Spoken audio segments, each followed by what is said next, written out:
Hello friends, I'm Harish Dembla from Accurate Fortune Astrology. दोस्तों, ग्रहों की दृष्टियों की सीरीज को आगे बढ़ाते हुए आज हम बात करेंगे मंगल की दृष्टियों के बारे में। सबसे पहले जान लेते हैं कि मंगल प्लैनेट है क्या। मंगल प्लैनेट बहुत ही पावरफुल प्लैनेट है। इसका संबंध हमारे ब्लड से है, हमारी बॉडी से, हमारी एनर्जी से। मंगल का प्लैनेट हमारी फाइटिंग स्पिरिट से, हमारे एम्बिशन से है, हमारे इनिशिएटिव से है, हमारे डिसिप्लिन से, हमारे वर्क से है। और मंगल जो है हमारी सेक्स ड्राइव से भी मंगल का ही संबंध है। और मंगल एक हम सेनापति के रूप में देखते हैं जो कि कहीं भी जाके अपना प्रभुत्व जमा लेते हैं। और मंगल को हम एक फाइटर की तरह देखते हैं जो कि अपने सर्वाइवल के लिए फाइट करता है और अपने आप को प्रोटेक्ट करता है। और मंगल उन लोगों को भी प्रोटेक्ट करता है जिनको सपोर्ट करता है। मंगल एक भूमि पुत्र है, भूमि कारक है। मंगल से हम जमीन, जायदाद, ये सारी चीजें देखते हैं। और मंगल से हम एक फाइटिंग जील देखते हैं, जील। अब मंगल में अगर नेगेटिव क्वालिटीज हम देखें तो मंगल एक इम्पल्सिव प्लैनेट है। मंगल एक अग्रेशन है। और मंगल से हम फाइट देखते हैं, क्वारल्स देखते हैं। और मंगल से हम डोमिनेशन देखते हैं, ओवर डोमिनेशन देखते हैं। तो ये सब क्वालिटीज, डिसक्वालिटीज भी मंगल की हैं। और मंगल कभी कभी इतनी इम्पल्सिव हो जाता है कि मंगल कुछ करने से पहले सोचता ही नहीं है, क्योंकि मंगल हमारी बॉडी में हमारा ब्लड है और इस तरीके से काम करता है कि हमें सोचने का टाइम ही ना मिले। तो अब मंगल की ये सारी क्वालिटीज होते हुए उसकी 3 दृष्टियां। पहली दृष्टि है उसकी चौथी दृष्टि, और दूसरी दृष्टि है उसकी 7वीं दृष्टि, और तीसरी दृष्टि मंगल की है 10वीं दृष्टि।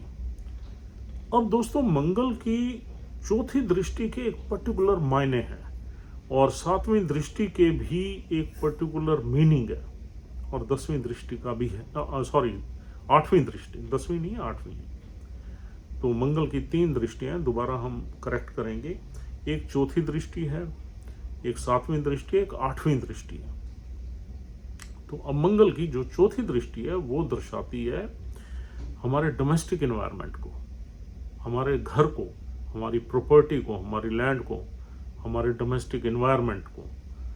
और मंगल इन चीजों को प्रोटेक्ट करता है, डोमेस्टिक लैंड को। Mars is A fighter planet जो कि किसी भी हद तक मारने के लिए तैयार हो जाता है अपनी जन्म भूमि या अपने देश की भूमि को बचाने के लिए, अपने घर को बचाने के लिए, अपने आप को बचाने के लिए, अपने परिवार को बचाने के लिए। चौथी दृष्टि का मायना ये है। और 7वीं दृष्टि जो है मंगल की, वो हमारे रिलेशनशिप्स को रिप्रेजेंट करती है। रिलेशनशिप को मंगल प्रोटेक्ट करने की कोशिश करता है, लेकिन मंगल की एक इनहेरेंट जो क्वालिटी है वो एग्रेशन है। तो ड्यू टू एग्रेशन और डोमिनेशन कभी कभी 7वीं दृष्टि मंगल की घर को खराब कर देती है। और मंगल दोष यही है कि 7वें घर में मंगल आ जाए तो ये दोष आपका बढ़ जाता है। तो 7वीं दृष्टि में आपको दोनों तरह के फल मिलते हैं। चौथी दृष्टि में भी मंगल के दोनों ही फल मिल सकते हैं। चौथे घर में मंगल नीच का भी हो जाता है, लेकिन चौथे घर में मंगल ऐसा नहीं है कि आपकी हेल्प नहीं करता। मंगल अगर चौथे घर में अच्छा बैठा हो तो डेफिनेटली आपको बहुत ब्लेस कर सकता है। चौथे घर में मंगल एग्जॉल्ट होकर बैठ जाए तो आपको कई तरह की प्रॉपर्टी से ब्लेस कर देगा। 8 नंबर में बैठ जाए तब भी, 1 नंबर में बैठ जाए तब भी। हालांकि चौथे घर में नीच का होता है, लेकिन 4 नंबर में मंगल नीच का होता है। चौथे घर में मंगल आने से प्रॉपर्टीज में बहुत ब्लेस करता है और प्रोटेक्ट भी करता है। मंगल की जहां जहां दृष्टि जाती है उस घर को प्रोटेक्ट करने की कोशिश करता है, लेकिन मंगल की एक इनहेरेंट कैरेक्टरिस्टिक है कि वो प्रोटेक्ट करता है अपने बल के दम पे, दिमाग के दम पे नहीं करता, अपनी हिम्मत से, अपने बल से, अपने एग्रेशन से डरा के, वहां पर प्रभुत्व अपना जमा के।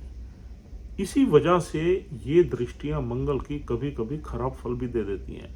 जैसे सप्तम भाव में अगर कोई पावरफुल प्लैनेट है या मंगल का एनिमी प्लैनेट है और मंगल वहां पर अपना डोमिनेशन रजिस्टर करने की कोशिश करेगा, तो वो पावरफुल प्लैनेट उसको एक्सेप्ट नहीं करता, तो वहां पर प्रॉब्लम पैदा हो जाती है, लड़ाई झगड़े पैदा हो जाते हैं।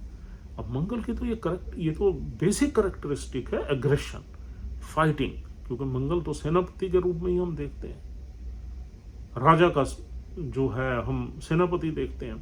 तो इस वजह से मंगल की दृष्टियों के प्रभाव उल्टे और अच्छे और बुरे दोनों हो सकते हैं। लेकिन अगर मंगल के डोमिनेशन में आदमी रहे तो डेफिनेटली मंगल will take all care of that person particularly और दैट हाउस पर्टिकुलरली। मंगल की अष्टम जो दृष्टि है उसका संबंध एडवेंचर से है।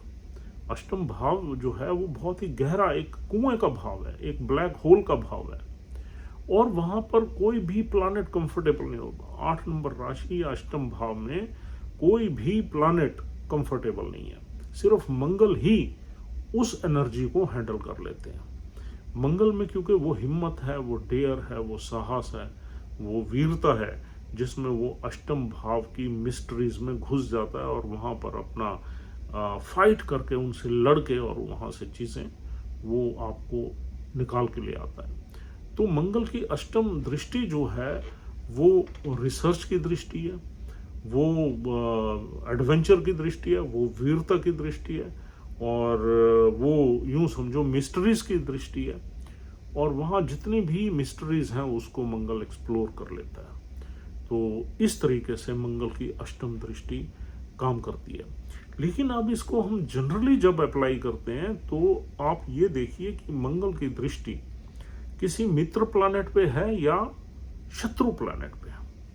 मंगल की दृष्टि अगर मित्र प्लैनेट पे होगी तो उसे प्रोटेक्ट करेगी, मंगल की दृष्टि शत्रु प्लैनेट पे होगी तो उसे डैमेज करेगी। मंगल की दृष्टि अगर छठे घर में होगी तो फाइट करेगी उस घर से आपको सक्सेस दिलाने के लिए, कंपटीशन में विजयी कराने के लिए, अगर वहां पर उसका मित्र प्लैनेट होगा। अगर मंगल की दृष्टि छठे घर में एनिमी प्लैनेट्स पे पड़ेगी तो हो सकता है वहां पर आपको प्रॉब्लम्स ज्यादा आ जाएं, क्योंकि वहां पर एक फाइट रहेगी। और ऐसे ही मंगल की दृष्टि अपने एग्जॉल्टेड साइन पे पड़ जाए छठे घर में तो वहां अच्छे रिजल्ट्स देगी। अष्टम भाव पे अपने एग्जॉल्टेड साइन पे पड़ गए तो अच्छे रिजल्ट्स देगी, वहां पर आपको फिर उसका साइन भी देखना है। और मंगल की दृष्टि अगर ऑस्पिशियस हाउसेज में हो और मंगल योग कारक प्लैनेट आपके चार्ट में हो और ऑस्पिशियस साइन पे हो तो आपको अच्छे ही रिजल्ट्स देगी। मंगल की दृष्टि एनिमी साइन में हो और मंगल मारक हो, ऑस्पिशियस ना हो, तो आपका वो घर खराब कर देगी, क्योंकि मंगल को हम बहुत ही डोमिनेटिंग और एग्रेसिव प्लैनेट के रूप में देखते हैं। और मंगल किसी से हारना नहीं जानता, चाहे मंगल को कितना भी नुकसान हो जाए वो किसी से हारना नहीं जानता। मंगल डैमेज हो जाएगा, मंगल को कुछ प्रॉब्लम्स हो जाएंगी, लेकिन मंगल हारता नहीं है। तो ये एक अनरिलेंटिंग एनर्जी है मार्स की हमारी लाइफ में। और अब हम देखेंगे कि मंगल की किस किस प्लैनेट पे ऑस्पिशियस दृष्टि रहती है अच्छे हाउसेज में, और मंगल अगर कारक भी है यानी कि योग कारक है आपके। और इतना तो आपको पता ही होगा कि किस किस राशि में मंगल योग कारक प्लैनेट है या किस किस राशि में मारक प्लैनेट है, ये तो हमने कई पहली भी वीडियोस में आपको बताया है। तो अब यहाँ पर अगर हम देखें तो सबसे पहले मंगल की अगर सूर्य पे दृष्टि आ जाए तो ये अग्नि तत्व तो बढ़ा देती है, यानी कि आप में वो ईगो और सेल्फ स्टीम और फाइटिंग स्पिरिट बढ़ जाएगी, लेकिन आपको कोई ना कोई बड़ी पोजीशन ये दे सकती है, सरकारी रोल दे सकती है या किसी बड़ी ऑर्गेनाइजेशन में लीडरशिप रोल में अच्छे ओहदे पे आप काम कर सकते हैं जब मंगल की सूर्य पे दृष्टि आती है। और सूर्य भी अच्छा होना चाहिए, मंगल भी कारक होना चाहिए। मंगल की चंद्र पे दृष्टि आ जाएगी तो आपको वेल्थ से, प्रॉपर्टी से आपको ब्लेस कर सकती है, लक्ष्मी योग बना देती है, और आपके मन में एक हिम्मत या बल आ जाता है, साहस आ जाता है। और मंगल की अगर गुरु पे दृष्टि आ जाए, गुरु मतलब जुपिटर पे दृष्टि आ जाए तो कहीं ना कहीं ज्ञान के साथ साथ आपकी हिम्मत भी रहती है। कई लोग आपने देखा है ज्ञानी बहुत है लेकिन उनमें हिम्मत की कमी है। ज्ञान तो वो दे सकते हैं लेकिन उनमें फाइटिंग स्पिरिट नहीं है, साहस नहीं है। मंगल की दृष्टि वो साहस देने का काम जुपिटर को कर देती है। तो साहसी होना, इनिशिएटिव्स लेना, स्टेप्स लेना, आगे बढ़ना, तो अब दोनों ही उसमें कैपेबिलिटीज आ जाती हैं, यानी कि नॉलेज की भी और साहस की भी। मंगल की दृष्टि बुध पे आ जाए तो ज़्यादा अच्छी नहीं मानी जाती। उसमें कहीं ना कहीं बुध का जो जो आइडियाज़ वाला है सीन, या बहुत सारे थिंकिंग वाला सीन है, उसको कम कर देती है। और मंगल बुध को हमेशा यही प्रेरित करता है कि एक्शन लो, इनिशिएटिव लो, आप सोचने का टाइम नहीं है, यू मस्ट टेक एक्शन। तो इस तरीके से प्रेरित करती है मंगल की दृष्टि अगर बुध पे आ जाए तो। हाँ, अगर इसमें एक चीज और भी देखने वाली है, अगर बुध की भी दृष्टि मंगल पे आ जाए तो फिर हम ये देखेंगे कि कौन सा प्लैनेट पावरफुल है, कौन सा प्लैनेट ज्यादा इन्फ्लुएंस कर रहा है। क्या बुध मंगल को इन्फ्लुएंस कर रहा है? बुध एग्जॉल्टेड है क्या, या मंगल एग्जॉल्टेड है, या मंगल अपनी राशि में है, या मंगल किसी गुरु की राशि में है? तो मंगल अगर गुरु की राशि में है, मंगल अगर सूर्य की राशि में है, तो फिर बुध को इंप्रेस कर देगा, बुध पे अपना प्रभाव डाल देगा। और अगर बुध पावरफुल है और मंगल वीक है तो फिर बुध का प्रभाव मंगल पे आएगा, तो फिर आदमी के एक्शंस को डैमेज रोक देगा। यानी कि आदमी के प्लान्स रहेंगे कि कल से हमने यार ये काम शुरू करना है, और फिर आदमी उसको कल कहेगा नहीं, और सोच लेते हैं इसमें, और टाइम लगा लेते हैं, ओवर थिंकिंग में चला जाएगा और डिस्टर्ब हो जाएगा।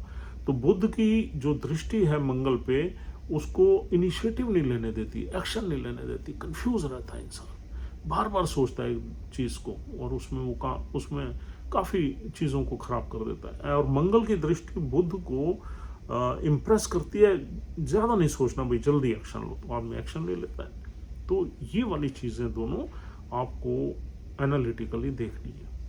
और मंगल की दृष्टि अगर शुक्र पे आ जाए तो ये हमारी सेंसुअलिटी को बढ़ा देती है, हमारी सेक्स ड्राइव को बढ़ा देती है, हमें कार्नल प्लेजर्स में ले जाती है, रिलेशनशिप में ले जाती है, सेक्स में ले जाती है, सेंसुअलिटी में ले जाती है। और आदमी मंगल की जो इनहेरेंट क्वालिटीज हैं फाइटिंग वाली, वो कम हो जाती हैं, क्योंकि वो सूर्य वो शुक्र की तरफ आकर्षित हो जाता है। क्योंकि मंगल से हम अपनी सेक्स ड्राइव को भी देखते हैं, तो जब वो शुक्र की तरफ आकर्षित हो गया तो डेफिनेटली उसकी एनर्जी जो है भोग विलास में जाती है। तो ऐसे ही मंगल की जो दृष्टि है वो अगर शनि पे आ जाए तो हमें कहीं ना कहीं किसी रोग से ग्रसित कर देती है, क्योंकि मंगल और शनि ये दोनों रेड और ब्लैक कॉम्बिनेशन है। शनि और मंगल बिटर एनिमी भी है, तो शनि पे दृष्टि मंगल की दृष्टि अच्छा काम नहीं करती, कुछ ना कुछ हमें बीमारी वगैरह दे देती है, या हमें इरिटेशन देती है, या हमें एग्रेशन ज़्यादा देती है, झगड़ालू बना देती है और प्रॉब्लम्स पैदा करती है। और हमारे जो यूं कहना चाहिए जो हमारा एक मैच्योरिटी लेवल है उसको हमें इम्पल्सिव बना देती है। और मंगल की दृष्टि राहु और केतु पे भी बहुत बुरी मानी जाती है। केतु में अग्नि तत्व बढ़ जाता है, लड़ाई झगड़े बढ़ जाते हैं, एग्रेशन ओवर एग्रेसिव हो जाता है मंगल। और राहु पे बहुत सारी प्रॉब्लम्स पैदा हो जाती हैं, जैसे ज़मीन जायदाद में प्रॉब्लम हो जाना, कुछ लड़ाई झगड़ों हो जाना, पुलिस केस हो जाना, और बीमारियां हो जाना, इस तरह की प्रॉब्लम्स काफ़ी देखने को मिलती हैं। और अगर मंगल की दृष्टि म्यूचुअल हो जाए राहु और केतु से, या शनि और मंगल से, तो और ज़्यादा खराब मानी जाती है, फिर हमें रिजल्ट्स ज़्यादा मिलते हैं। तो इसलिए मंगल की दृष्टि अगर हम कुल मिला के देखें तो सूर्य पे, चंद्र पे और गुरु पे, सूर्य चंद्र गुरु पे मंगल की दृष्टि ऑस्पिशियस है। बुध पे मिक्स्ड रिजल्ट्स देती है, और शुक्र पे भी कोई खराब रिजल्ट्स नहीं देती, आदमी थोड़ा भोग विलास में चला जाता है, लेकिन वैसे ठीक है, वेल्थ वगैरह के मामले में ठीक है। और अर्ली एज में आदमी बिगड़ जाता है। अगर नवमास चार्ट में दृष्टि आ जाए तो शादी के बाद भी आदमी कहीं ना कहीं गलत संगत में चला जाता है, एक्स्ट्रा मैरिटल में घुस जाता है। तो इस तरीके से आप जो है मंगल की दृष्टियों को एनालाइज कर सकते हैं। लेकिन astrology is not that simple, थोड़ा सा आपको अंदर घुसना पड़ेगा अगर आपको दृष्टियों को समझना है, एनालाइज करना है, प्रेडिक्शंस निकालनी है, तो हम तो एक आउटलाइन आपको दे रहे हैं, थोड़ी सी गहराई में आपको घुसाने की कोशिश कर रहे हैं ताकि आप भी उसी नज़रिए से चीज़ों को देखना शुरू करें। लेकिन दृष्टियाँ बहुत ही इम्पॉर्टेंट हैं। किसी भी चार्ट को खराब करना हो, पूरी तरह से स्पॉइल करना हो, या किसी चार्ट में राजयोग क्रिएट करने हो, ये दृष्टियाँ कर सकती हैं। इतना आपको पता होना चाहिए। तो दोस्तों, this is all for the day. उम्मीद करता हूँ मंगल की दृष्टियों से आप पूरी तरह अवगत हो गए होंगे, और किसी भी चार्ट पे आप इसको अप्लाई करके देखेंगे तो आपको कहीं ना कहीं आप कनेक्शन मिलेगा, आप कनेक्ट करोगे, हाँ ये यार चीज़ें ठीक नज़र आ रही हैं। Thank you very much once again. If you are liking our videos, please try to subscribe our channel, or else we'll discuss some other topic tomorrow. Have a nice time. Take care of yourself and your family, and goodbye.